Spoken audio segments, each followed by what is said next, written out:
Hey there, creeps, and welcome back to another exciting episode of Famous Monster Friday! Unfortunately, this week I don't have my ghouls to help me. They are on a trip to Transylvania. They have a full itinerary. They're going to go see Dracula's castle, try and maybe get to sleep in his tomb. We don't know. They've just been writing us crow mail. They're sending crows back and forth. It's taken a while. The winds have been really detrimental to their flight. Anyway, let's get to the thing you guys all came here for, and that is issue 34 of Famous Monsters of Filmland. It came out in August of 1965. This is one of the earlier issues we possess. This is the earliest issue we have. So we're going to try and get a hold of some more. If you guys have any and want to donate them and let us review them, just send us a message, slide on into our DMs, drop us a line, and anyway, let's get to it. The first thing of this magazine that I love is it says, "Don't be a droop out," and then it gives the definition of a droop out. A droop out is a person who picks up this very magazine and puts it down without buying it, thereby missing the time of its life, or her life, or ghoul girls shiver and shake and quake with laughter over our pretty pages, too. Inclusive. We go on to the table of contents. I feel like they could have had a better thing, but I mean, I'm not Forrest J. Ackerman, and I'm not going to disrespect that. But anyway, like, tomb of contents, I don't. Anyway, enough about me. In the table of contents, it's got Monster Mail Call, Mystery Photo, Contest Winners, the Stoneman Strike, headlines from Horrorville, and then last but not least, Castle of Terror. Okay, going on to Monster Mail Call. Little ghouls and goblins alike from the 60s wrote in letters to Famous Monsters of Filmland about what they like, what questions they have.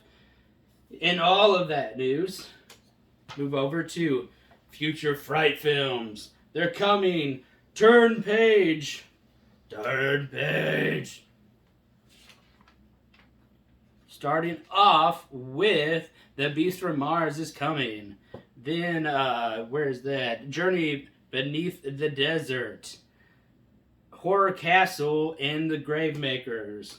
Human Duplicator is right there in that their picture. Beautiful. Beautiful. French Kiss. That's a chef's kiss, isn't it? French Kiss is when anyway. We asked you folks on our Facebook page, what did you think this was? Chicken or fish? And the majority of you said fish, which you're correct. And no, we didn't put it up because we do Famous Monsters on Friday and Lent and whatever. It has no association with that. We just thought it was a cool picture. And I was confused when I first looked at it. And I needed your help. But this monster is from Warlords of the Deep, or also known as War Gods of the Deep. A lot of these movies and pictures and articles, they would be releasing like overseas, and they would be under different titles. Well, by the time this was released, when they came to America, they have different names. We're going to see that quite a bit in this very magazine. Spooky Monster Man. Moving on. Oh, yes. A full page to War Gods of the Deep with the Fishman. Fishman. Speaking of Fishman, we lost a monster hero this week. Rest in peace, Ricou Browning. He was the last living Universal Monster. The last living actor to play Universal Monster. He played the creature in the underwater scenes from The Creature of the Black Lagoon. And it breaks our hearts, but May he rest in peace. Anyway, back to War Gods of the Deep, starring the lovely, the beautiful, the Midwest grown and raised Vincent Price. He was from St. Louis, Missouri, born in 1911. And in 2011, St. Louis, another St. Louis local, Tom Stockman, put on the Vincentennial, where they showed a bunch of different Vincent Price films. They even had House on Haunted Hill with Emergo, the skeleton that would come out through the theaters. And yeah, so shout out to Tom Stockman for being a monster kid. I think he won a Rondo Award, which is like Monster Kid of the Year. I think that's what he won for it. But anyway, thank you, Tom. Moving on to the hideous creature of Horror Castle. Now, I might be wrong in saying this, but it was Christopher Lee that was in Horror. Yes, I'm getting a correct nod. So, yay me. Moving on to Fang Mail. Fang Mail! Fang, he's a male. This is the Guess the Monster mystery photo. They will reveal this character and who it is, who was played by, in the next issue. I don't have the next issue. You could probably Google it. Now, cheers to Chaney. Though he's gone, he's not forgotten. I'm talking about Lon Chaney Sr. And they called him the man of 1,000 faces, because all the different monster makeup he did, all the different roles he did, his prosthetics, his makeup. He's like the godfather of horror actors, in my opinion. Also, he lent his seed to Crichton Chaney, and we know him as Lon Chaney Jr., one of my personal favorite horror actors. He played the Wolfman. He was in Spider Baby. He was the only actor to play all 4 of the Universal monsters: the Mummy, Frankenstein, Dracula, and the Wolfman. Anyway, to talk about Lon Chaney Sr. He was a cool dude. What is it? What can it be? Ghoul, demon, mummy. Turn the page with care. Woo! All right. Now, with the title, I'm telling you, this is not an adult film, but it's a kooky film from the 60s. Right? 60s, 58? What was that? Anyways, early 60s, late 50s, is werewolf in a girl's dormitory. No one sleeps when the Wolfman creeps.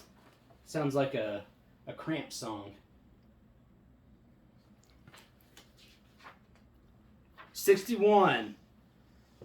So it just tells a little bit the story of the werewolf in the girl's dormitory. Yeah. Beware, turn the page if you dare to face the horrors of Spider Island! Ah! But for real, folks, this movie, I'm not going to read you all the article, but what it does do is it tells about the movie. The movie, these people crash on the island. This dude gets bit by a big spider. He turns into a spider. And I think other people turn into spiders. And that's why it's a horror of Spider Island. I should have written the IMDb page for that. I mean, that was a great description. Goodbye, Gladys. The climax. They die. Those who don't die are rescued. All right. So, my friends here, and by my friends I mean my lovely director, we've been looking into this. It was a $1,000 contest, amateur monster movie makers. So these guys, they would make a monster movie. They would make like masks, do special effects, And the grand prize was $1,000, which, I mean, I think is a lot of money for now. But back then, $1,000 was equal to, I think, $10,000. So, I mean, a lot of these kids are 18 and under. So that's a lot of money for a kid. And it just goes through and shows those who placed and did well. Right? Yeah. As you can see, it's an eye monster. Yeah. Bad. Forget it. Anyway, yep. Monsters, monster kids, tells about their lives and what inspired them to make said creatures.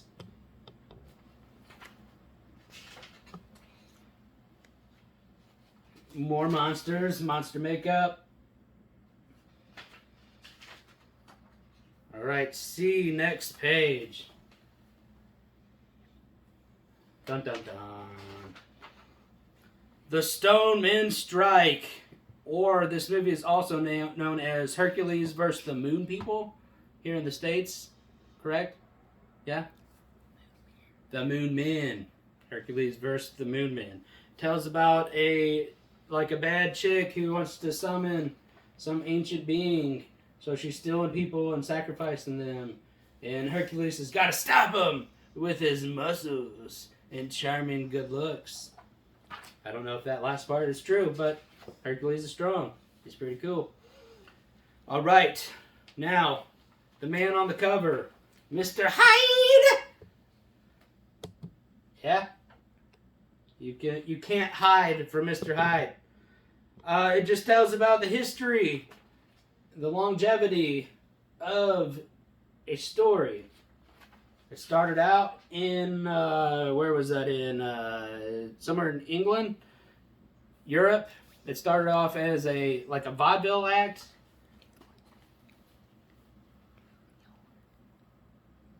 I'm getting a message. It was New York City. It started in New York City as a vaudeville play. Oh, okay. Well, that is not in Europe. It's in North America, folks. New York, New York. And then, obviously, it talks about all the different times and films that they've appeared in. At one point, it was filmed in, Germany and the United States, and they both released around the same time. In 1920, that's when it was filmed. Yeah, Mr. Hyde, pretty wicked guy, I guess. That's why he shouldn't do drugs. Actually, I think the story is that Dr. Jekyll had thought he could rid the human of evil, purified of evil with the serum, but what it did is it released all of his evil and turned him into Mr. Hyde. Correct me if I'm wrong, seriously. Leave some kind of comment. There we go. I always like this picture of Mr. Hyde. I don't know who the actor is. I'm sure I could look. But I like that it's a mystery. More Hyde. Hide and go seek. Bad pun. Alright. It talks about the many faces of Jekyll and Hyde. The book was released in 1885 in London. And so from 1885 to 64, that is like 80-something years. Maybe 79 years. It tells a list of all the different movies and productions and whatnots of Dr. Jekyll and Mr. Hyde. Alright, you asked for it! 5 photos on these 4 pages have been selected to represent requests contained in from 400 to 500 letters. So this first one here is from the Outer Limits, I'm pretty sure. Over here, Famous Monsters' favorite, Frankenstein, played by Boris Karloff. Good job, guys. And then Invaders from Mars. And nobody requested this film because nobody knew it existed. Castle of Terror. And then The Day the World Ended. It looks like a gorilla suit was covered in like road tar.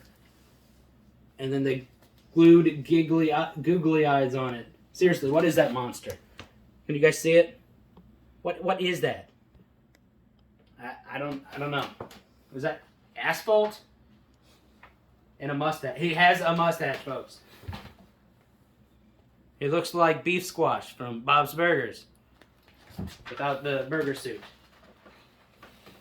Okay. I found this article, this whole segment really interesting. It's called Prince of Darkness, Old Friends Taken by the Lord of Death last year. And it talks about all those folks who are involved or lend a hand to horror that died in 1964. Okay? I don't know a lot of the people on here. I'm sure a quick look or research I'd be able to tell about them or know a little bit more about them. But yeah, it shows a little picture and then it tells about their lives and how they died. I think one person died from a heart attack. Another was like arsenic, which sucks because being poisoned, yeah, I mean, come on. That's not fun.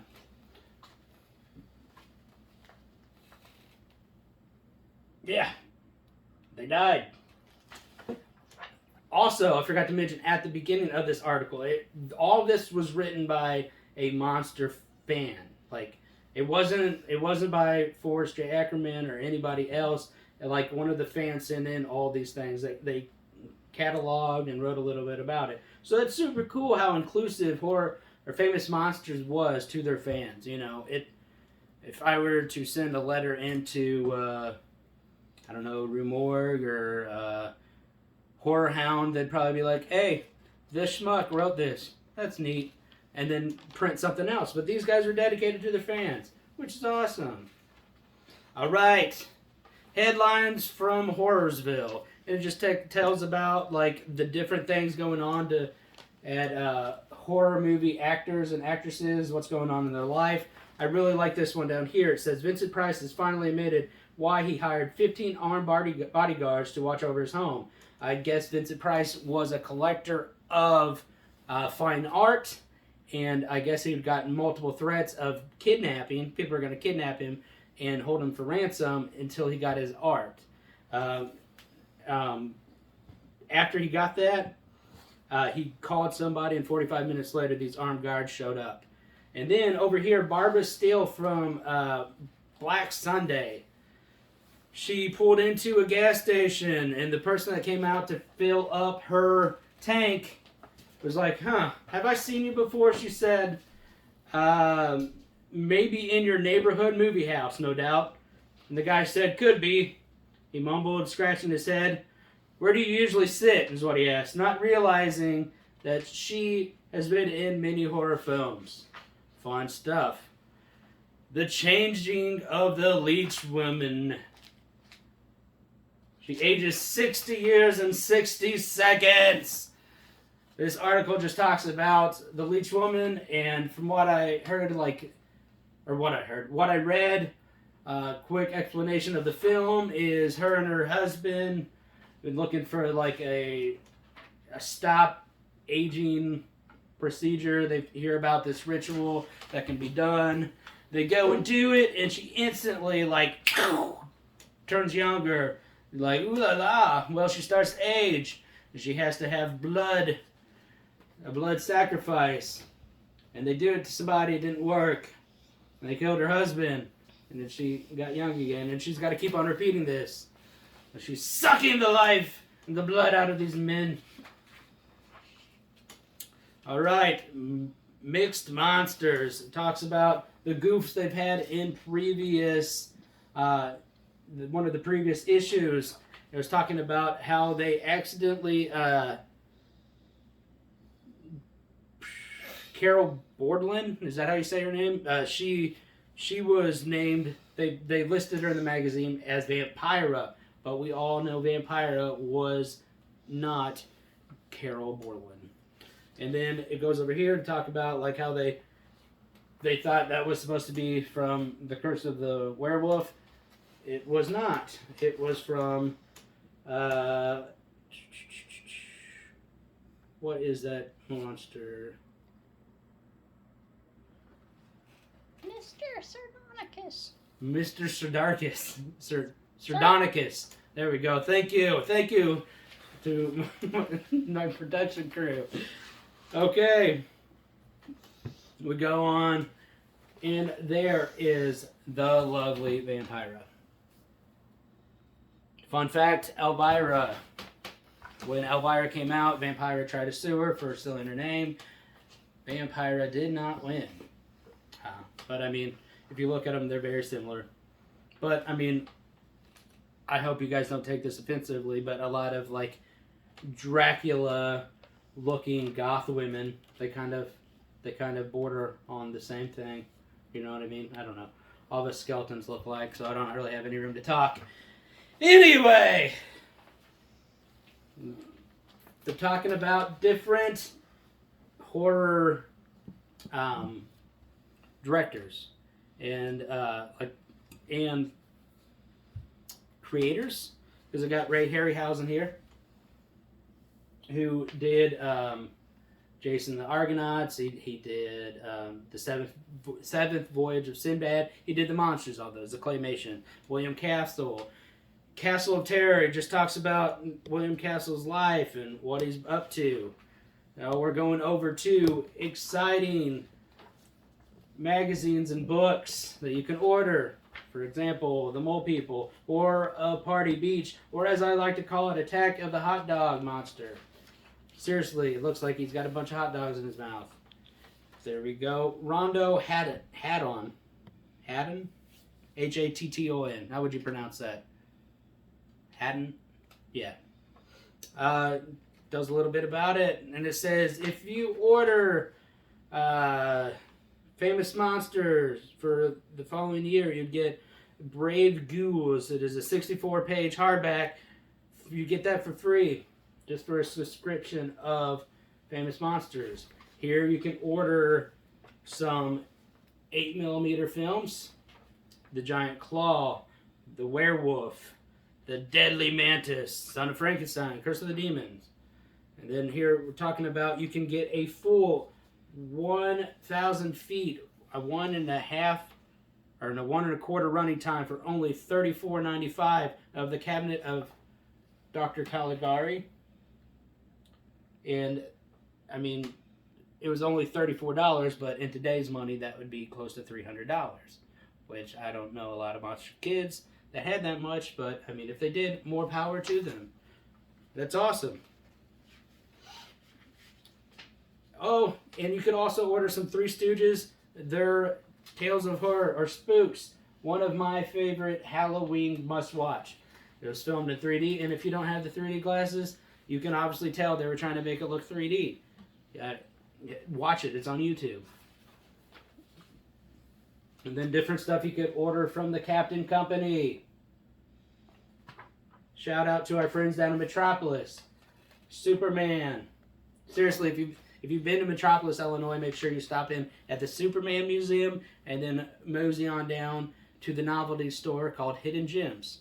The owners are some of the friendliest people you will ever encounter. Moving on, just different movies you could order. 8mm, they're pretty cool. They're noisy. They're warm, but they're fun. And now the light bulbs are expensive to replace. So if you have one, take care of it. Backlog issues. And then you got some new masks. They got some of the monsters down here, which I think the monsters started in 1964, right? I think so. And then, so I checked this out. The other day we looked on eBay for one of those horoscope movie viewers, and the amount they wanted on it out of the box was insane. Here it was, You could get it for $2.98. It's now valued, somebody put on eBay, for $25,000. It's yeah. More books, and Monster Kid Jeff Stamp has the Spike Jonze Hi-Fi record. I've seen it, I've touched it, I haven't heard it, but the artwork's amazing. And then just more things you could buy: a werewolf siren ring, Dracula rubber bat. Then you can get some more mask, and then you could get, the more you buy, the cheaper they get, skeleton cups. Boom. There's a lagoon monster. Shout out to Ricou, look, though it doesn't look anything like it. All right. Some horror decals. It looks like a 60s version of a GIMP mask. I don't know why they put that in there for kids and young adults, but who am I to judge? The 60s were a wild time.